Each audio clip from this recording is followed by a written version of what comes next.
Perkenalan Rasulullah dengan suku-suku lain dan awal keislaman kaum Ansor. Sepanjang fase ini, pada setiap musim haji Nabi Muhammad memperkenalkan diri kepada orang-orang yang datang ke Masjidil Haram dari berbagai suku yang berbeda-beda. Beliau membacakan kitabullah dan mengajak mereka mengesahkan Allah. Namun tidak seorang pun menyambut ajakan beliau. Ibnu Sa'ad dalam tabakatnya menuturkan, Rasulullah menanti-nanti kedatangan musim haji setiap tahunnya, lalu membuntuti para jamaah haji di tempat singgah mereka di Ukas, Madinah, dan Zulmijaz.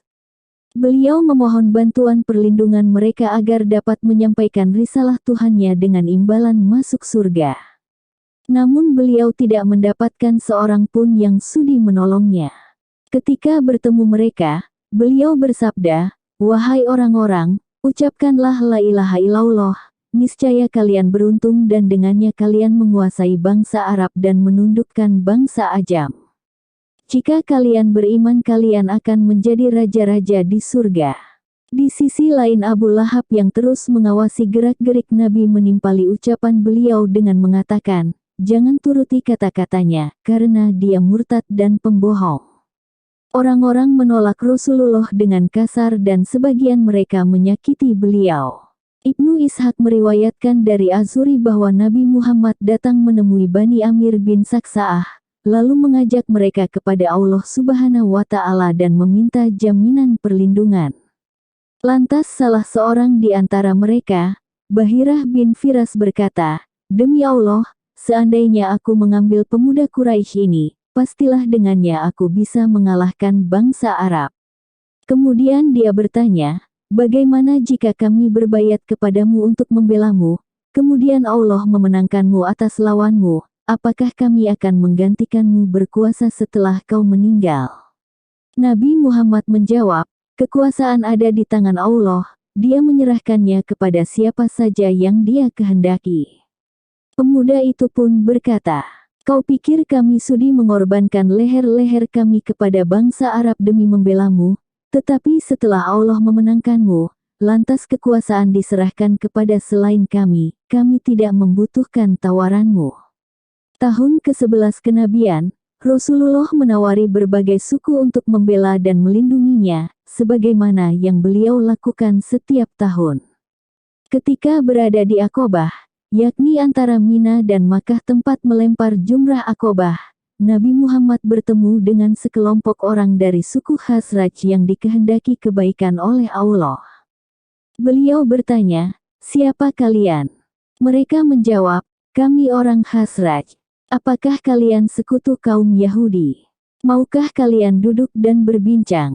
Setelah mereka duduk, Rasulullah mengajak mereka kepada Allah Subhanahu wa Ta'ala, menyeru mereka masuk Islam, dan membacakan Al-Quran kepada mereka.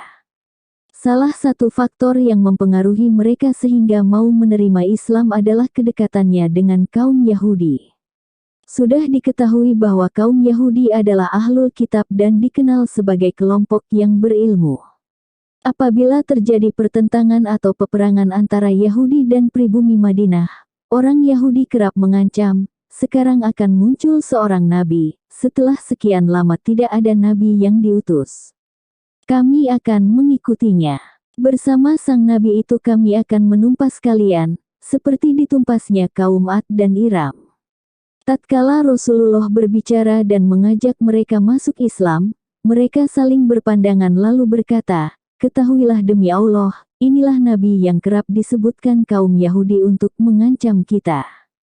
Jangan sampai mereka mendahului kita dalam mengikutinya." Mereka pun menyambut ajakan Nabi Muhammad untuk masuk Islam, dan berkata, "Kaum kami adalah kaum yang kerap bermusuhan dan berbuat buruk satu sama lain.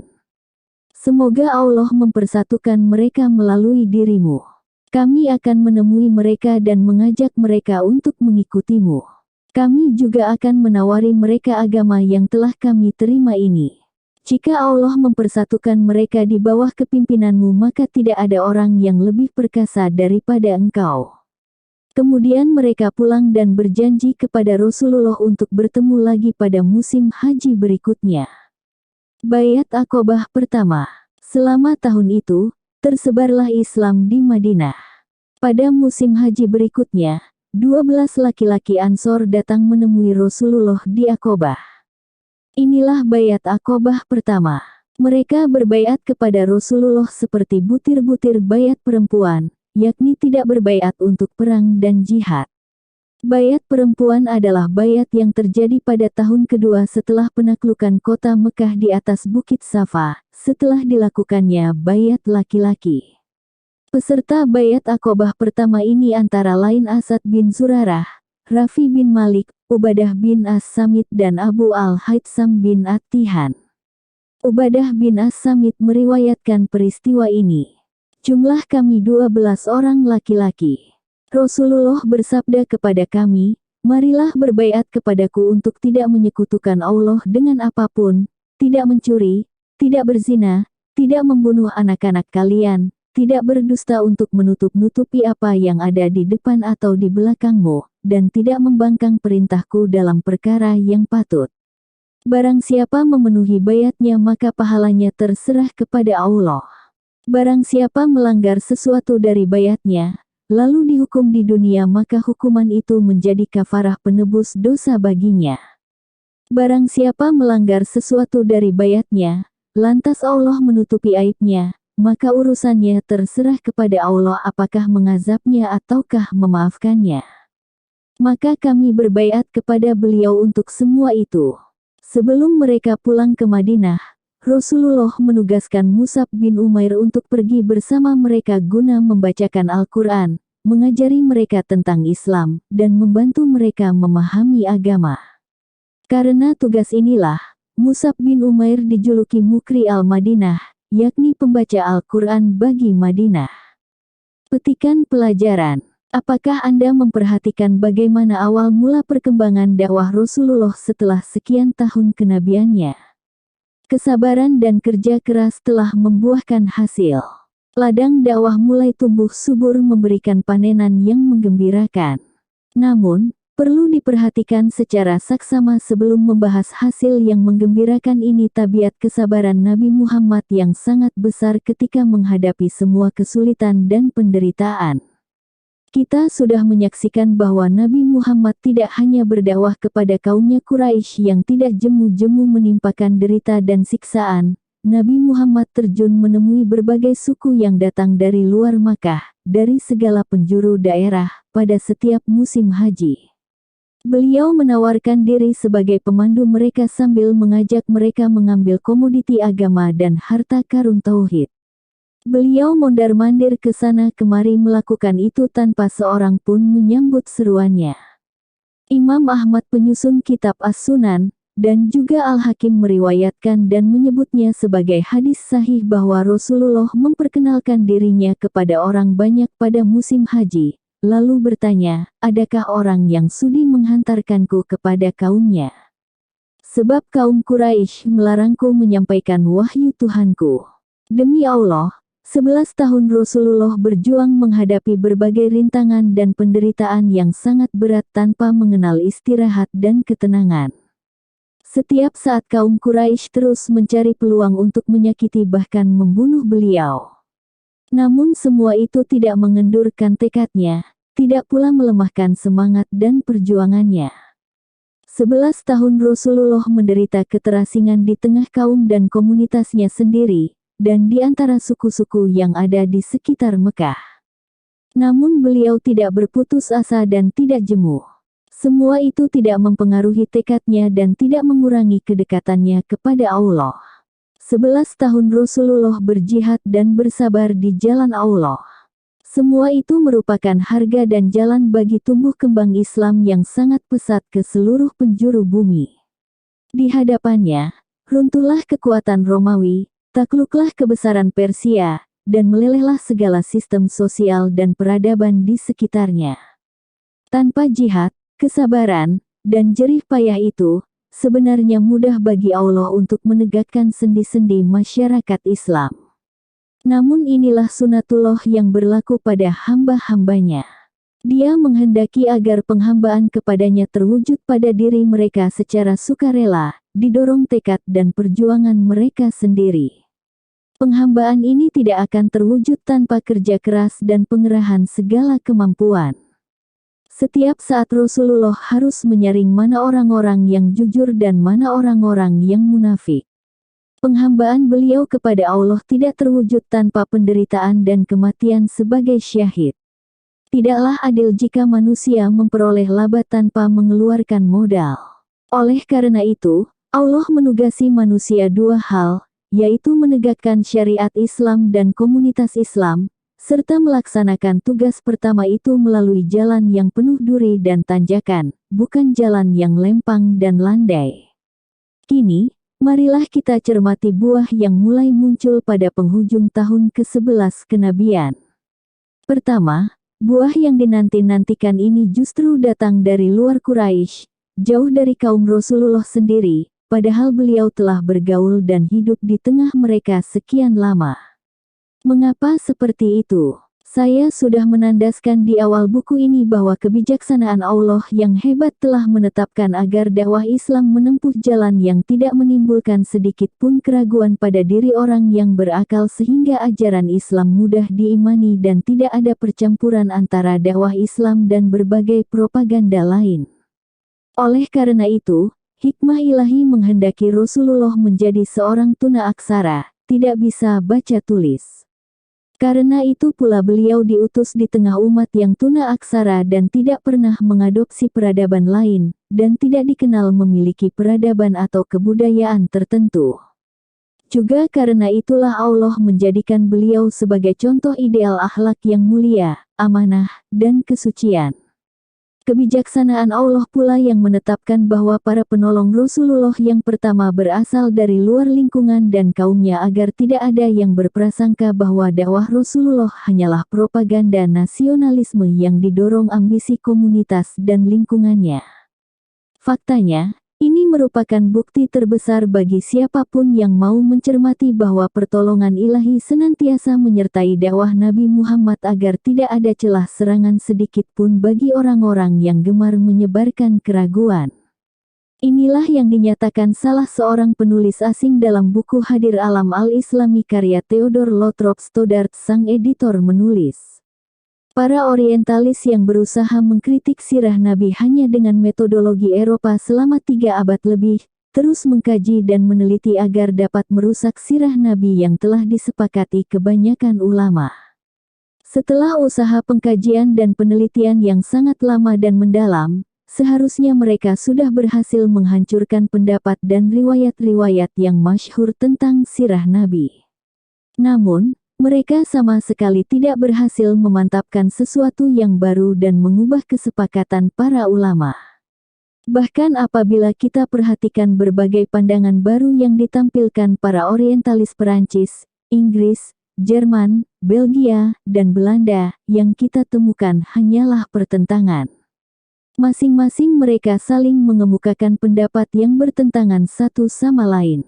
Kedua, jika cara mula-mula masuk Islamnya kaum Ansor ini dicermati, tampak jelas bahwa Allah telah mempersiapkan kehidupan dan lingkungan kota Madinah untuk menerima dakwah Islam. Penduduk Madinah telah memiliki kesiapan jiwa untuk menerima agama ini. Apa sajakah fenomena kesiapan jiwa tersebut? Penduduk Madinah Munawwarah adalah campuran antara penduduk pribumi, yaitu musyrik Arab, dan para imigran Yahudi yang datang dari berbagai penjuru Jazirah Arab. Kaum musyrik Arab itu terbagi atas 2 suku besar, Aus dan Khazraj.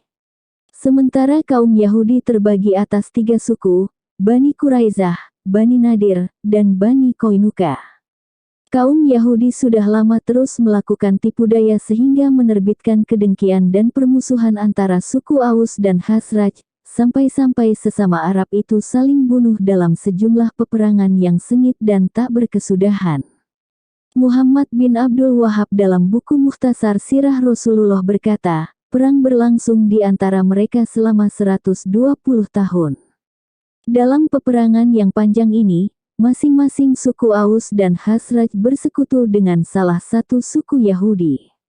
Suku Aus bersekutu dengan Bani Quraizah, sementara suku Khazraj bersekutu dengan Bani Nadir dan Bani Qainuqa.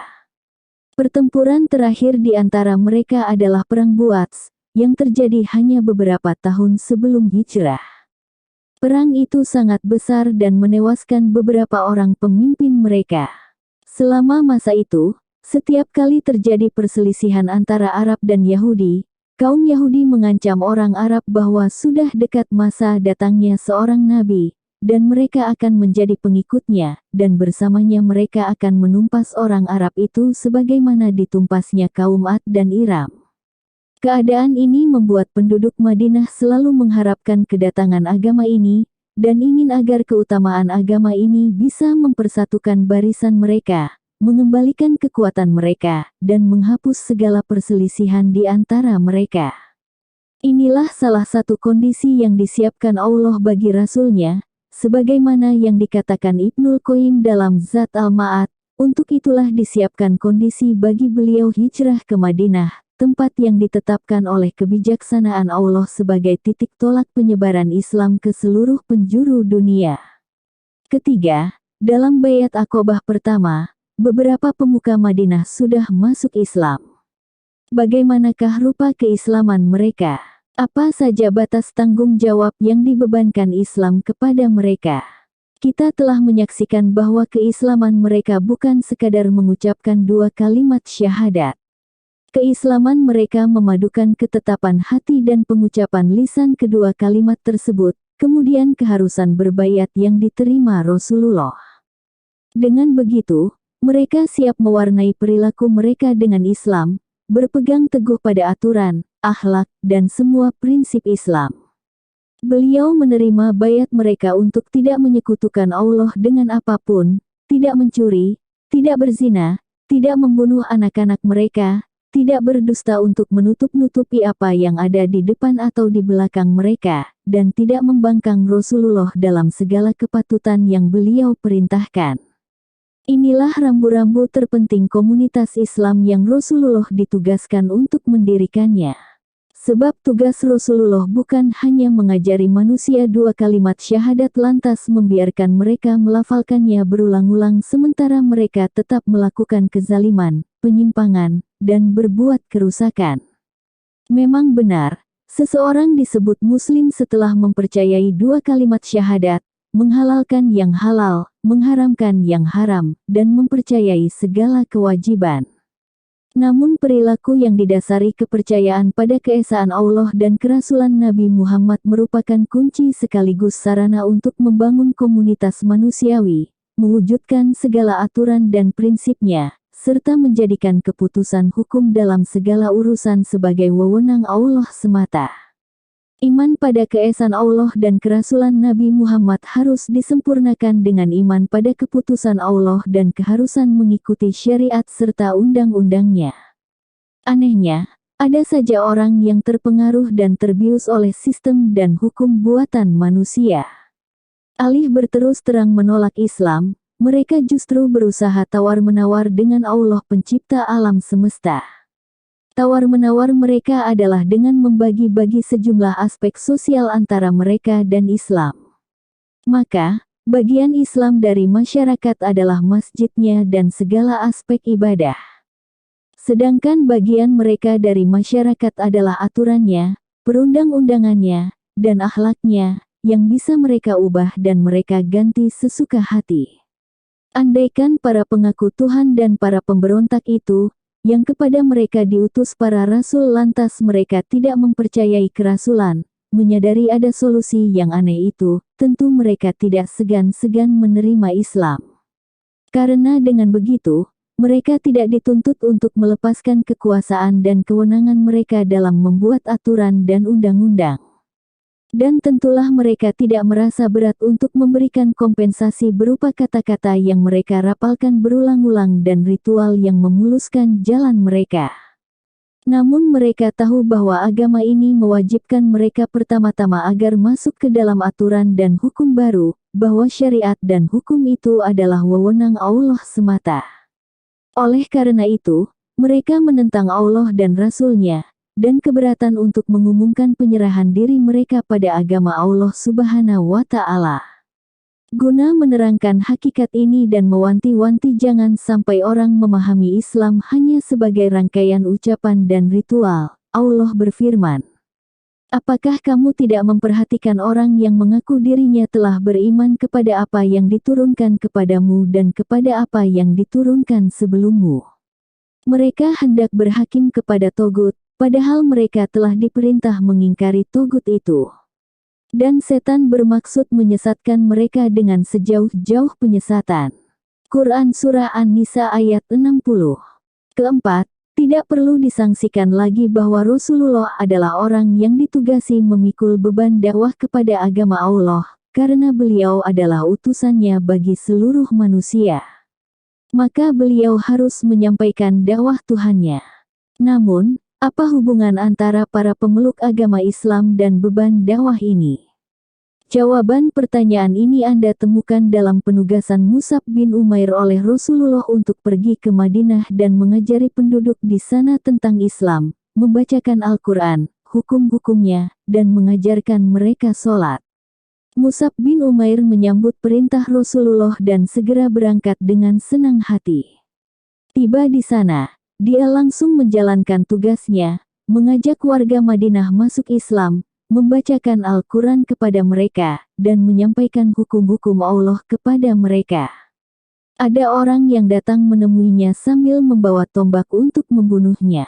Lantas, dia hanya membacakan kepadanya suatu ayat Al-Quran dan menjelaskan salah satu hukum Islam. Orang itu pun menaruh tombaknya, ikut duduk bersama hadirin, lalu menjadi muslim yang mengesahkan Allah, mempelajari Al-Quran dan hukum-hukum Islam. Maka tersebarlah Islam di seluruh rumah Madinah. Islam pun menjadi buah bibir penduduk kota itu. Tahukah Anda, siapakah Mus'ab bin Umair? Ia adalah pemuda Mekah dari keluarga yang kaya raya. Gaya hidupnya mewah dan selalu mengenakan pakaian yang necis dan menawan. Namun setelah masuk Islam, segala kemewahan dan kesenangan itu ia tinggalkan demi menempuh jalan dakwah di belakang Rasulullah. Ia menanggung segala kesulitan dan penderitaan yang berat hingga akhirnya ia gugur sebagai syahid pada Perang Uhud. Saat meninggal, ia hanya punya satu lembar kain yang tidak cukup mengafani tubuhnya. Ketika orang-orang menarik kain itu untuk menutupi kepalanya, kakinya tersembul. Dan ketika mereka menutupi kakinya, tersembullah kepalanya. Mereka menyampaikan keadaan itu kepada Rasulullah sehingga beliau menangis mengingat kemewahan dan kemegahan sahabatnya itu di masa mudanya. Kemudian Rasulullah bersabda, tutupkanlah kain itu pada kepalanya, dan tutupilah kedua kakinya dengan pelepah kurma. Jadi, tugas dakwah Islam bukanlah tugas para nabi dan rasul saja.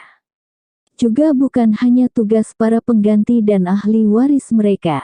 Dakwah Islam merupakan bagian tak terpisahkan dari hakikat Islam itu sendiri. Maka tidak ada alasan bagi setiap muslim untuk tidak memikul bebannya, apapun kedudukan dan pekerjaannya.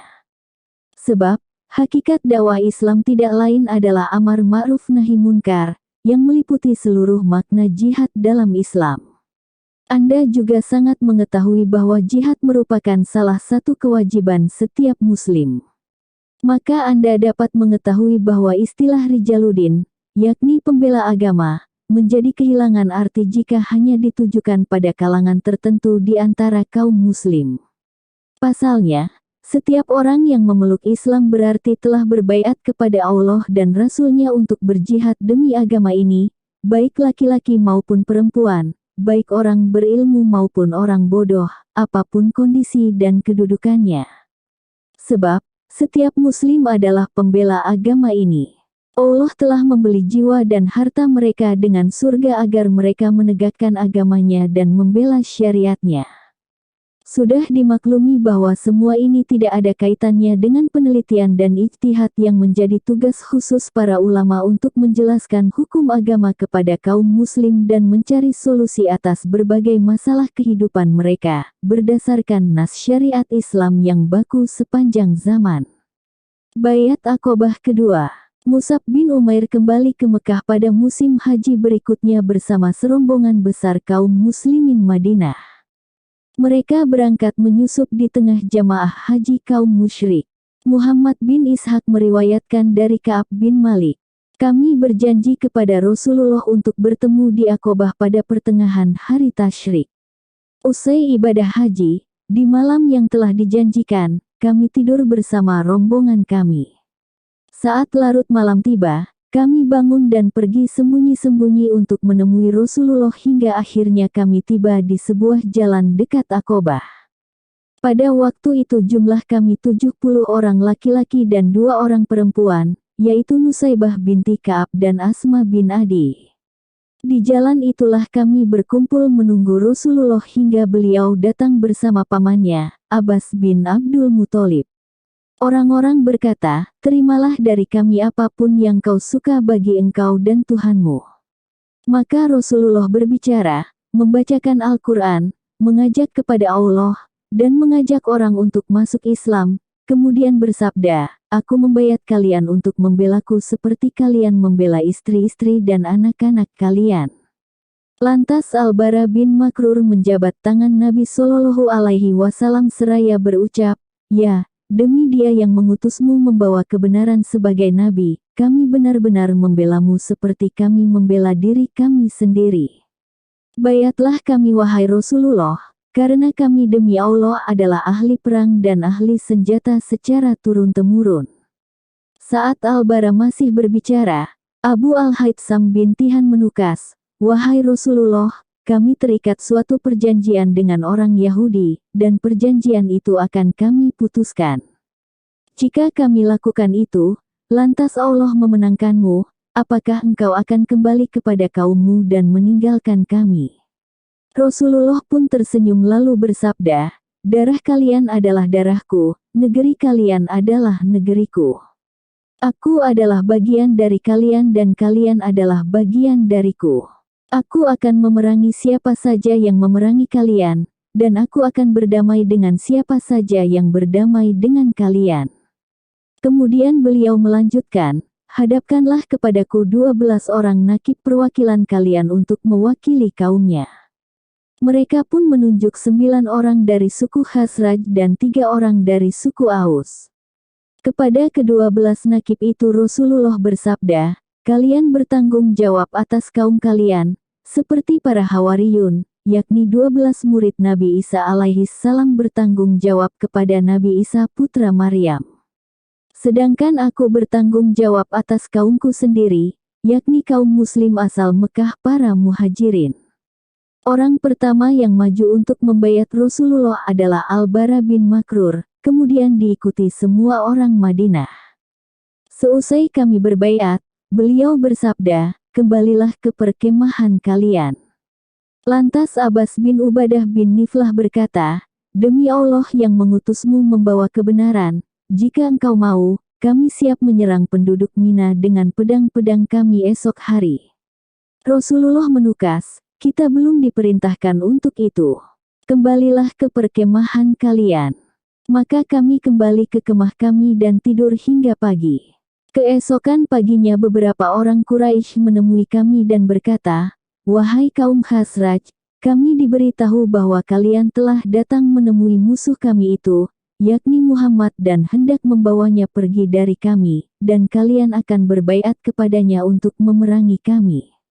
Demi Allah, tidak ada orang Arab manapun yang lebih tidak ingin kami perangi selain kalian. Tiba-tiba beberapa orang musyrik kaum kami bersumpah demi Allah bahwa itu semua tidak benar dan mereka tidak tahu menahu soal itu, bahwa orang Khazraj berkata benar serta tidak tahu menahu soal itu. Kami pun saling pandang keheranan. Rombongan kami bergegas meninggalkan Mina. Barulah orang Quraisy mengetahui duduk perkara yang sebenarnya. Maka mereka mengejar kami. Mereka berhasil menangkap Sa'ad bin Ubadah di Az-Zahir dan Al-Munzir bin Ammar, keduanya adalah nakib kaumnya. Al-Munzir berhasil memperdaya orang-orang itu dan melarikan diri. Sementara Sa'ad bin Ubadah mereka tangkap. Mereka ikat tangannya dengan tali kekang tunggangannya, lalu membawanya ke Mekah. Mereka memukulinya dan menyeretnya dengan cara menarik rambutnya yang panjang. Saat bercerita, demi Allah, mereka menangkap dan kemudian menyeretku. Tiba-tiba seorang laki-laki yang tadinya bersama mereka datang menghampiriku dan berkata, "Hai kau, tidakkah kau mengenal seorang Quraisy yang dapat memberimu jaminan keamanan dan terikat perjanjian denganmu?" Aku menjawab, "Demi Allah, ada. Aku pernah memberikan jaminan keamanan untuk para pedagang anak buah Zubair bin Mut'im dan Al-Harits bin Umayyah. Mereka kubela dari orang yang hendak menzalimi mereka di negeriku." Orang itu menyarankan, "Hai engkau, sebutkan nama mereka berdua." Aku pun menyebutkan namanya. Maka datanglah Mut'im bin Adi bersama Al-Harits bin Umayyah yang kemudian membebaskanku dari tangan mereka. Ibnu Hisham menuturkan, bayat perang ketika Allah mengizinkan perang kepada Rasul-Nya, meniscayakan beberapa syarat, selain syarat yang disebutkan dalam bayat Aqobah pertama. Bayat Aqobah pertama isinya sama seperti bayat perempuan, karena ketika itu Allah belum mengizinkan Rasul-Nya untuk berperang.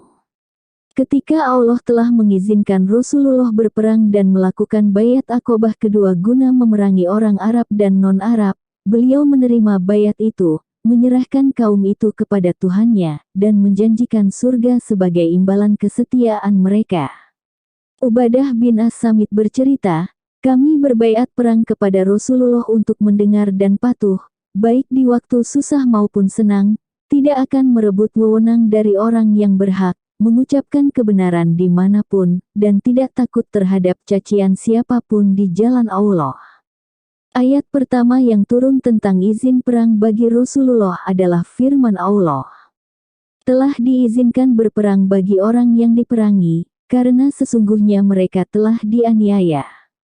Dan sungguh Allah benar-benar maha kuasa menolong mereka, yaitu orang yang telah diusir dari kampung halaman mereka tanpa alasan yang benar, kecuali karena mereka berkata, "Tuhan kami hanyalah Allah."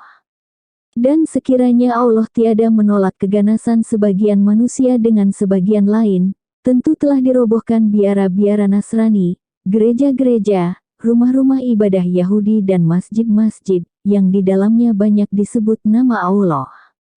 Sesungguhnya Allah pasti menolong orang yang menolong agamanya. Sungguh Allah benar-benar maha kuat lagi maha perkasa. Quran Surah Al-Hajj ayat 39-40. Petikan pelajaran.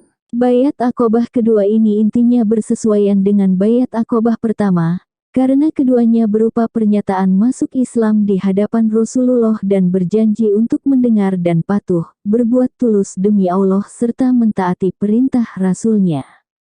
Namun, ada dua perbedaan penting antara keduanya yang patut digarisbawahi. Pertama, jumlah orang Madinah yang berbayat pada bayat Aqobah pertama sebanyak 12 orang saja, sedangkan pada bayat Aqobah kedua berjumlah 70 laki-laki dan 2 orang perempuan. Ke-12 orang itu di tahun pertama kembali ke Madinah bersama Mus'ab bin Umair bukan untuk menyembunyikan diri di rumah masing-masing, tetapi untuk menyebarkan Islam kepada setiap orang, baik laki-laki maupun perempuan, dengan cara membacakan Al-Quran dan menjelaskan hukum-hukumnya kepada mereka. Itulah sebabnya Islam tersebar pesat di Madinah sehingga tidak ada rumah yang tidak dimasuki Islam. Bahkan, Islam menjadi buah bibir warganya di setiap waktu, beserta segala karakteristik dan hukumnya. Inilah sesungguhnya tugas setiap muslim di mana saja dan kapan saja. Kedua, butir-butir bayat Aqobah pertama sama sekali tidak menyinggung isyarat untuk berjihad dengan kekuatan.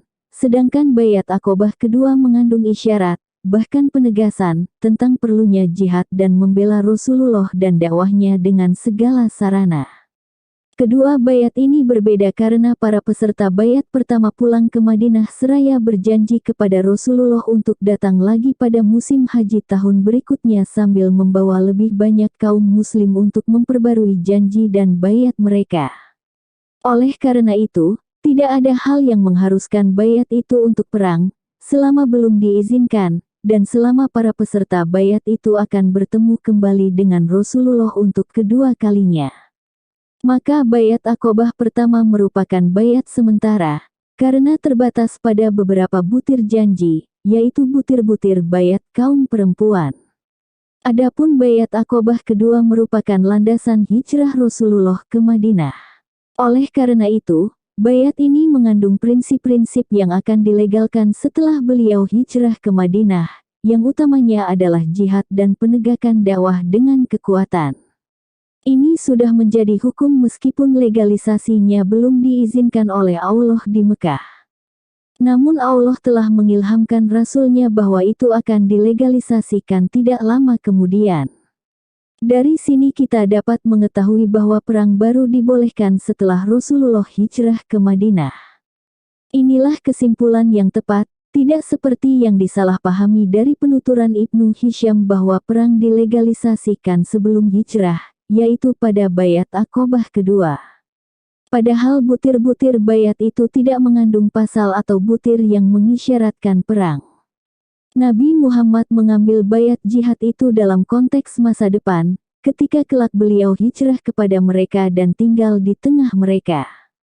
Dalilnya adalah perkataan Abbas bin Ubadah tadi, seusai berbaiat, demi Allah yang mengutusmu membawa kebenaran, jika kau suka, esok hari penduduk Mina akan kami serang dengan pedang-pedang kami. Dan Rasulullah menjawabnya, kita belum diperintahkan untuk itu. Kembalilah ke perkemahan kalian. Satu hal yang disepakati adalah bahwa ayat jihad yang pertama kali diturunkan adalah firman Allah. Telah diizinkan berperang bagi orang yang diperangi, karena sesungguhnya mereka telah dianiaya. Dan sesungguhnya Allah benar-benar Maha Kuasa menolong mereka itu. Quran Surah Al-Hajj ayat 39. At-Tirmidzi, An-Nasai dan para imam hadis yang lain meriwayatkan bahwa Ibnu Abbas radhiyallahu anhu menuturkan, tatkala Nabi Muhammad diusir dari Mekah, Abu Bakar berucap, mereka mengusir Nabi mereka. Pastilah mereka benar-benar binasa. Kemudian Allah menurunkan firman-Nya, telah diizinkan berperang bagi orang yang diperangi, karena sesungguhnya mereka telah dianiaya. Dan sesungguhnya Allah benar-benar Maha Kuasa menolong mereka itu. Quran Surah Al-Hajj ayat 39. Abu Bakar pun berkata, aku pun tahu bahwa akan terjadi perang. Lantas mengapa legalisasi jihad dengan kekuatan ditunda hingga fase ini? Ada dua hikmah mengapa legalisasi jihad ditunda hingga fase tersebut. 1. Memang tepat jika pengenalan Islam, dakwah kepada Allah, penegakan argumentasinya dan penyingkiran masalah yang dapat menghalangi pemahamannya dilakukan lebih dahulu sebelum perang diwajibkan. Tidak perlu disangsikan lagi bahwa inilah tahapan-tahapan awal jihad. Pada saat itu hukum jihad adalah fardu kifayah. Kaum muslimin sama-sama bertanggung jawab untuk melaksanakannya. 2. Kasih sayang Allah kepada hambanya menuntut agar dia tidak mewajibkan mereka berperang kecuali setelah mereka memiliki negeri Islam yang menjadi markas dan tempat mereka berlindung. Madinah Munawwarah adalah negeri Islam yang pertama. Penjelasan tentang jihad dan legalisasinya. Karena pembahasan ini membawa kita pada perbincangan tentang jihad dan perang, sudah sepatutnya kita berhenti sejenak, untuk menjelaskan paham yang benar tentang jihad, legalisasinya, dan tahapan-tahapannya. Perbincangan tentang jihad senantiasa menjadi bahan penting yang digunakan para pengusung Ghazwul Fikr untuk mencampuradukan antara kebenaran dan kebatilan, dan mencari-cari celah untuk menyerang agama yang hanif ini serta membuat keraguan-raguan tentangnya.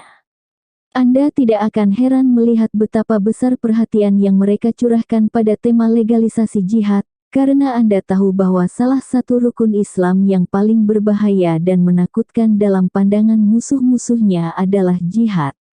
Mereka menyadari, apabila rukun yang satu ini senantiasa dipelihara dalam jiwa kaum muslimin dan mempengaruhi kehidupan mereka kapan dan di mana saja, pastilah tidak ada satu kekuatan pun yang sanggup bertahan di hadapan Islam.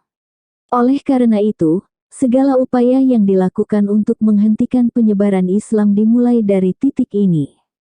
Pertama-tama saya akan menjelaskan arti jihad beserta segala sasaran dan tahapannya dalam Islam.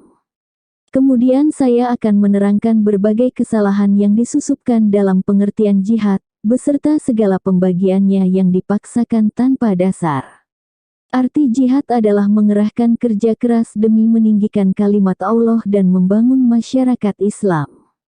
Mengerahkan kerja keras hanyalah salah satu pengertian jihad. Sasaran jihad adalah menegakkan komunitas Islam dan membentuk negara Islam yang benar. Tahapan-tahapan jihad meliputi jihad pada permulaan Islam, sebagaimana telah kita ketahui, terbatas pada dakwah secara damai disertai kesiapan menghadapi berbagai cobaan berat dan penderitaan. Kemudian jihad dilegalisasikan di awal hijrah dalam bentuk perang defensif, yaitu membalas kekuatan yang menyerang dengan kekuatan serupa. Setelah itu, perang dilegalisasikan untuk melawan setiap pihak yang menghalangi pembangunan masyarakat Islam. Dengan catatan, setiap orang ateis, penyembah berhala, dan orang musyrik tidak diberi pilihan selain masuk Islam, karena tidak mungkin ada keselarasan antara masyarakat Islam dan ateisme atau paganisme. Sementara ahlul kitab cukup tunduk pada masyarakat Islam dan berafiliasi pada negara Islam, dengan syarat membayar upeti atau jizyah kepada negara Islam sebagai kompensasi zakat yang diwajibkan atas kaum muslimin. Pada tahapan terakhir inilah hukum jihad dimantapkan. Inilah kewajiban kaum muslimin pada setiap zaman jika mereka sudah memiliki kekuatan dan persiapan yang memadai. Ihwal tahapan ini, Allah berfirman, "Hai orang yang beriman, perangilah orang kafir di sekitarmu itu, dan hendaklah mereka menemui kekerasan darimu, dan ketahuilah bahwa Allah beserta orang yang bertakwa." Quran Surah At-Taubah ayat 123. Ihwal tahapan ini pula Rasulullah bersabda, "Aku diperintahkan untuk memerangi manusia sampai mereka mengucapkan la ilaha illallah. Siapa saja yang telah mengucapkan la ilaha illallah maka harta benda dan nyawanya terpelihara dariku, kecuali dengan haknya terikat dengan hukum Islam. Kemudian hisabnya terserah Allah." Maka dapat disimpulkan bahwa pembagian jihad di jalan Allah menjadi perang defensif dan perang ofensif tidaklah tepat. Sebab, patokan legalisasi jihad bukanlah semata-mata bertahan atau menyerang. Justru patokannya adalah kebutuhan pembangunan masyarakat Islam beserta penegakan aturan dan prinsip-prinsip Islam. Jadi, yang dijadikan patokan bukanlah posisi bertahan atau menyerang. Contoh perang defensif yang disyariatkan adalah seperti seorang muslim yang mempertahankan harta benda, kehormatan, tanah, atau nyawanya. Ini adalah bentuk perang lain yang tidak ada sangkut pautnya dengan jihad yang diistilahkan dalam fikih. Tindakan ini disebut qital as-sa'il atau melawan penyerang. Para ahli fikih membahasnya dalam satu bab tersendiri. Namun, betapa sering penulis masa kini yang menyamakan qital as-sa'il dengan jihad yang sedang kita bincangkan. Itulah ringkasan arti dan sasaran jihad dalam syariat Islam. Sementara, berbagai kesalahan dan pengaburan yang sengaja disusupkan dalam pengertian jihad tercermin dalam dua teori yang secara lahir saling bertentangan, tetapi secara batin saling mendukung. Keduanya sama-sama bertujuan untuk mencabut legalisasi jihad dari akar-akarnya. Teori pertama mempropagandakan bahwa Islam hanya tersebar melalui pedang, dan bahwa Nabi Muhammad beserta para sahabatnya menempuh jalan kekerasan dan pemaksaan. Maka, penaklukan Islam mereka lakukan dengan cara paksa dan kekerasan, bukan dengan keredaan dan argumentasi pemikiran. Sebaliknya, teori kedua mempropagandakan bahwa Islam adalah agama perdamaian dan cinta, bahwa jihad dalam Islam hanya dilegalkan untuk menangkis serangan, dan para pemeluk Islam hanya berperang jika terpaksa melakukannya dan dimulai pihak lain. Meskipun kedua teori itu saling bertentangan, para pengusung Ghazwul Fikr menggunakan keduanya untuk mencapai satu sasaran yang sama. Berikut ini penjelasannya. Pertama-tama mereka menebarkan rumor bahwa Islam adalah agama kekerasan dan sentimen terhadap agama lain. Lalu mereka menunggu hasil penyebaran rumor itu berupa reaksi bantahan dari kaum muslimin. Ketika kaum muslimin berupaya membantah kebatilan tersebut, muncul kalangan yang berpura-pura membela Islam setelah lama belajar dan meneliti secara independen, padahal mereka termasuk komplotan para penebar keraguan-raguan terhadap Islam.